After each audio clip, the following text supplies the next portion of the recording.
Doctor Joaquín Doldán, porque es escritor, dramaturgo, conductor de programas radiales, es odontólogo, vivió 20 años en Sevilla y regresó a Uruguay por amor.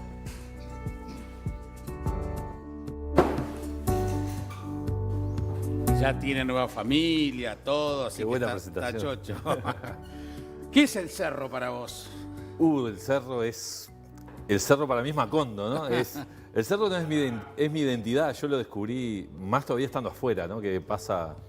Creo que Dolina siempre cuenta que cuando ves, por ejemplo, la Giralda, ¿no? La ves de cerca y le ves todos los defectos, las grietas, pero la ves de lejos y es como perfecta, ¿no? Monumental. Claro. Y a esa distancia se llama respeto. Y yo creo que lo que me pasó a Uruguay, cuando me fui 20 años, lo miraba de lejos y le agarré respeto que quizá le había perdido de tanto estar adentro y tan adentro como yo estaba además. Y la distancia de eso me hizo bien y empecé a descubrir, por ejemplo, en mi barrio, que le pasará a todos los barrios, me imagino, en el cerro capaz que pasa más porque el tema geográfico ayuda, ¿no? La diferencia esa geográfica y todo.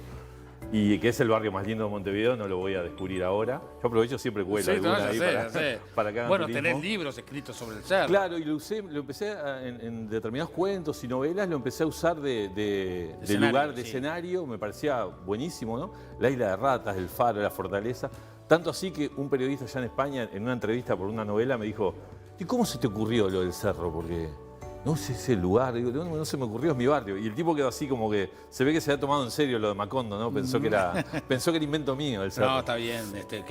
Creo que es verdad que la distancia hace que uno mire su lugar de origen y le perdone muchas cosas. Y sí, claro, porque efectivamente las grietas que uno tiene, hasta no, te pasa algo peor con la distancia, le empezás a ver hasta el encanto de eso. Ajá. Y te pasa a Uruguay también, ¿no? Determinadas cosas que uno de lejos le parecían folclóricas, inclusive cuando uno vuelve las recupera, igual te lleva 6 meses, ¿no? Empezás a recuperar y decir, uy, cierto que esto acá era así, ya me había olvidado. Hoy hablábamos con Médicos Sin Fronteras y yo te tenía muy presente, porque en tu carácter de odontólogo hemos hablado muchas veces y has escrito sobre eso.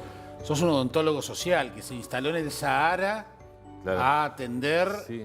¿no? Sí, aparte fue bastante mágico porque a mí me pasó que yo acá doy clases en odontología social, que es una asignatura que, bueno, trabaja un poco el tema de salud colectiva, ¿no? Es algo igual más complejo que trabajar en comunidades, pero el mecanismo de empezar a trabajar no de forma individual, sino en colectivos, allá en España me vino muy bien, primero académicamente, ¿no? Empecé a dar clases sobre esos temas y eso, y cuando vinieron a pedirnos para trabajar en África, enseguida toda la Facultad de Odontología de Sevilla me dijo, tenemos un uruguayo que se encarga de eso. Y empecé a viajar a Senegal fundamentalmente al principio y después a los campamentos saharauis.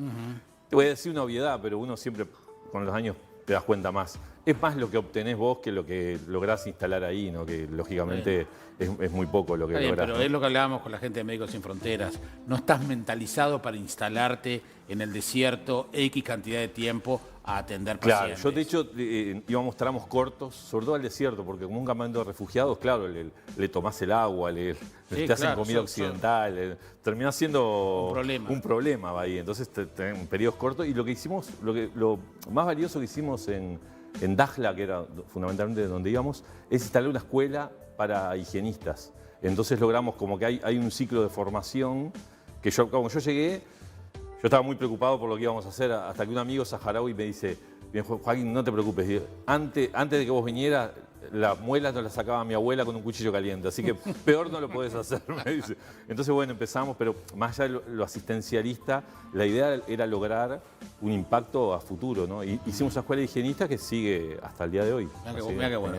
Yo quiero tratar de abarcar la cantidad de cosas que haces en el tiempo que tenemos para contarle a la gente. Podremos conversar 1000 veces sobre todos estos asuntos. Te has dedicado mucho al teatro, aparte de escribir mucho, artículos, libros, cuentos, ficciones, pero has escrito mucho teatro. Y en esta vuelta al Uruguay has generado obras de teatro vinculadas a la inclusión. Que a veces, uno a veces escucha hablar de inclusión y lo siente como una postura, o decir, bueno, no tenemos que empezar con esto para estar políticamente correcto, pero vos te has comprometido con este tema mucho. Sí, también nace de la odontología también, porque yo, mira, a los 30 más o menos, me recibí muy joven de dentista, ya llevaba mucho tiempo de odontólogo, Y yo estaba medio como frustrado con el tema de la odontología. Y estaba en una encrucijada de eso que dije, bueno, o hago una especialidad o dejo. Aparte yo tenía el tema del fantasma de la escritura también, ¿no? Que me gustaba el tema de escribir. Entonces encontré justo en ese momento se llamaba pacientes especiales, ¿no? Que ahora sería personas en situación de discapacidad, pero en ese momento pacientes especiales, que ya aparte me gustan los superhéroes, digo, esto de capaz que hay alguno que vuela. Y ahí descubrí, me acuerdo de la primera clase, que me hablaron de la vida de John Donne. Y claro, uno como está siempre como escritor, decía, uy, qué fascinante debe ser que vos estudies toda tu vida algo y ese algo se transforme en el nombre de un síndrome que además describa una situación que es considerada una discapacidad y en algunos momentos históricos hasta un problema, una desgracia. Sí. Entonces, a raíz de ahí de esa punta, yo empecé a trabajar el tema de la historia de John Donne para una posible novela. Bueno, después con el tema de los años, un día con el cruce justo con Natalia Lammach, que es la hija de Silvia Prida, una profesora mía de literatura, por eso tiene que ver con eso,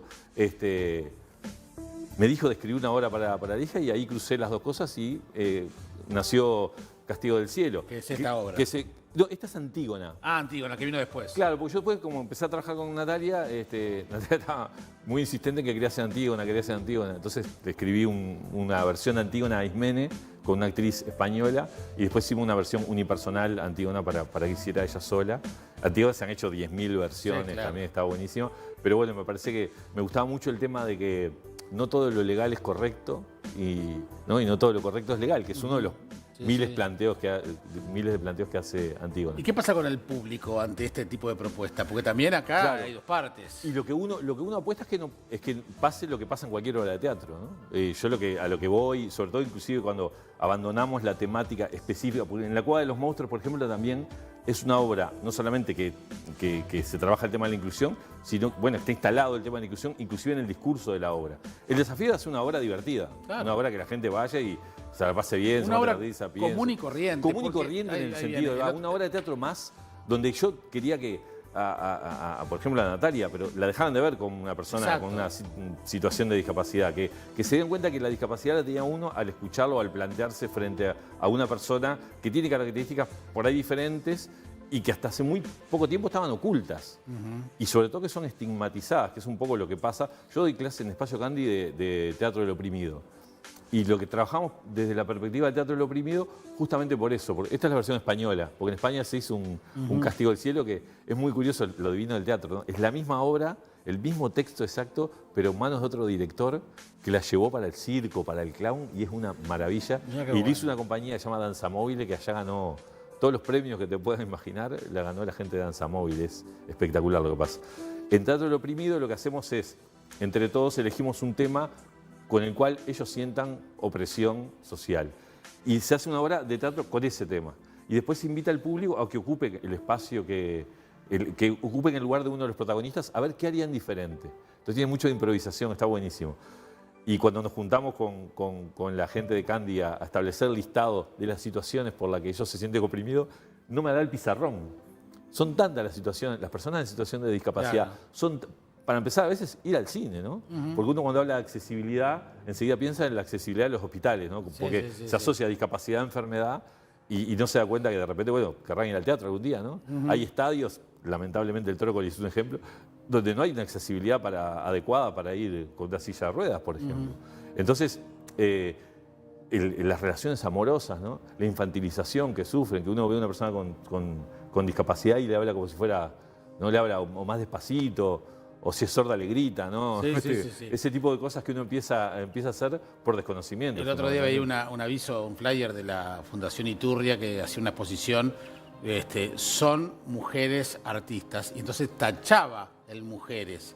Es decir, es una exposición porque claro, son artistas. Son artistas. No por la condición de mujer, claro. Esta exposición es distinta. Socialmente hay como una etapa en que es medio como inevitable el tema de tener que marcar, la por ejemplo, claro, por ejemplo, el teatro de la inclusión, ¿no? A veces es como inevitable el hecho de decir, mirá, este teatro tiene como una cosa diferente por este lado. El objetivo es que desaparezca y que sea tan común como le pasa mi hijo iba a una escuela cuando iba a la escuela pública en España, siempre nombraba una compañerita y un día cuando fui a invitar, la compañerita tenía una discapacidad como muy severa, ¿no? Muy severa. Y claro, yo lo primero que le iba, mi hijo tenía 10 años, le decían, no me dijiste, le iba a decir. Y él, claro, me miraba como diciendo, ¿qué querés que te diga? No entiendo qué era lo que... Claro, él no veía lo que veíamos nosotros con todas nuestras barreras, ¿no? Sí, hablando con, siempre Martín Falé bromea con el Vaya Vaya, dijo la tortuga, Sí. el famoso aviso de la Fundación Braille. Sí. Bueno, Se ve un poco la edad de eso, ese niño que es un gran, que hoy es un adulto y es un experto en sonidos, sonido de pájaros, y está trabajando en Colombia, en mirá, Brasil. qué bueno. No, es impresionante Qué buena lo que noticia. hizo. Juan Pablo Culazo. Y una vez entrevistándolo, él decía que estaba cansado de los eventos para los que tienen deficiencia visual o auditiva, lo que sea. Dice, hoy la tecnología nos permite juntarnos todos y que una obra de teatro, vayamos los discapacitados visuales, no ciegos, Claro. porque hay formas de traducción simultánea, etcétera, etcétera. Sí. Es decir, porque si no terminás separando a los grupos y son guetos de los sordos por un lado, los down por Ahí el va. otro, ¿no? Claro, sí, totalmente. Yo creo que hay personas, llamarle artistas, escritores en mi caso, que hasta por la circunstancia de vida terminás como siendo el eslabón nexo y circunstancial de esas temáticas. Por ejemplo, me pasó a mí con la discapacidad en ese caso. Me pasó también con el cerro, con mi barrio, en cierta forma. Cuando vivía en España, cuando venía siempre quería ir a los liceos. Cuando me organizaban tipo giras de los libros, siempre insistía en ir a los liceos porque cuando yo era chico fue una de las cosas que me pasó y que me empujó también a hacer odontología, ¿no? Y yo decía en el cerro que quería ser escritor. Se me mataban de la risa, era como que dijera quería ser astronauta. Y yo no entendía qué era lo que pasaba. La más práctica me la decían mis hermanas, te vas a morir de hambre, que capaz que un poco de razón tenían, pero más allá de eso, era como... Entonces yo siempre le hablo a la gente del cerro, a los chicos del cerro, a los jóvenes del cerro, decir, vos, se puede, está bueno, hay mecanismos, hay caminos que se pueden trazar y ser un poco como puente. Y también me pasaba en Sevilla con el tema de ser uruguayo allá, ¿no? El hecho de hacer como un puente cultural. Yo creo que un tema de sensibilidad con el hecho de, capaz que haberlo sufrido en algún momento, lo difícil. Para mí fue una movida hacer odontología. Uno ahora lo ve como algo folclórico, pero la hora y media de 370, los horarios, el ir caminando de la facultad de clínicas hasta el centro porque te quedabas sin ómnibus a las 12 de la noche, ese tipo de sacrificios y el tema económico, ¿no? Una carrera cara que para un hijo de un albañil era todo un desafío hacerlo. No, y además nosotros cada día cuando abrimos la ventana vemos el cerro, o sea, la cámara está en el Palacio Salvo, Claro. se ve todo el puerto y se ve el cerro allí. Es una zona privilegiada de Montevideo. Dijeron un amigo mío español, dice, en cualquier parte del mundo ahí vivirían los ricos. Pablo lo comentó hoy, Sí, justamente, sí, totalmente. ¿no? Y además con los nombres de las calles de los países, Claro, todo va a ser más exótico increíble, también, increíble. ¿no? Yo vivía en Suecia antes de Bogotá y Portugal. Ni siquiera tiene Era que ver. Gardel. Era un divino. Pero bueno, de la cantidad de libros que has escrito y la cantidad de cosas que estás haciendo, tu último libro es la biografía de Cacho de la Cruz, Sí. una porción importantísima de la televisión uruguaya y se va a estar presentando mañana. Estamos mañana en la Fundación Verde, ahí en 18 de julio 18, 2017, María. creo que es exactamente. Estamos ahí a las 7 y aparte lo presentan Cristina Morán, Jorge de Nevi. Yo capaz que ni voy, porque con esa gente, ¿para qué? No, quedate en la platea mirándolo. Claro, y va a estar Cacho también, va a estar Maximiliano también. Así que va a estar una fiesta, va a ser. Bueno, y vos seguís escribiendo y seguís haciendo cosas. Sí, yo estoy ya con otra obra de teatro. Me parece muy bien. Cuando te gusta escribir, vos te dedicas a escribir. ¿No? Igual es la parte linda, a mí este libro en particular igual me dio especial vértigo. Con los otros no me pasa con el teatro. Sí me pasan los estrenos, ¿no? En los estrenos yo lo paso horrible, me siento allá en el fondo donde no llegan los saladitos, ¿viste? Allá y a temblar ahí, sobre todo a ver qué pasa en el final, en los aplausos. Aparte en el teatro se sufre más que en carnaval. Cuando yo escribía en carnaval era como rápido porque la gente se tenía que reír a cada... Viste que el carnaval se ríen cada 3 minutos, entonces si no se reían era algo mal, algo pasaba mal. Ya tenés muchos años y muy buena experiencia. Claro, pero en teatro sí, y en este libro me pasó que, claro, yo recién fui consciente cuando empezó el tema promoción y eso, la exposición que iba a tener. Digo, y esta vez me van a leer en serio. Bueno, disfrutala. Gracias, Joaquín. Gracias, Es un gracias gustazo a vos. tenerte acá. Un placer. Hacemos la pausa y seguimos adelante en Buen Día. Ya venimos.